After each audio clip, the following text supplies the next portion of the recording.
kaya ito nagkaganto kasi may bungo ng nyog. Ayan oh. Eh hindi pwede natin ilagay yung mga ugat-ugat ng nyog, kaya tinanggal. Kasi pag nabulok, magkakaroon ng ano sa ilalim. Magkakaroon ng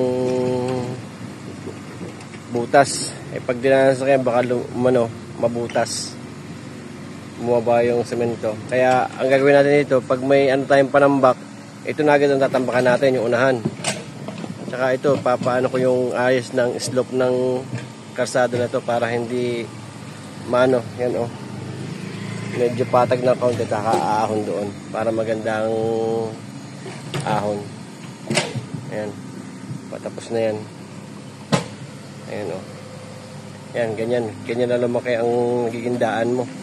So pag bira ng sasakyan, hindi na siya mahihirapan. Kahit saang kamanggaling. Kaunti na, nililinis na lang. Yan. Noon. Pag pinalinis natin, natanggalin pa rin yung mga yun. So kailangan natin dito ay panambak. Tapos saka pipilpili, saka pipikpikin ng maayos para maganda. Yun eh, ano, sa isang ano na para sabay-sabay na papagawa ng kalsada.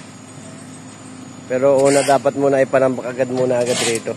Kumakain tayo ng panambak. Mga isang elf lang to, no? Mga isang elf.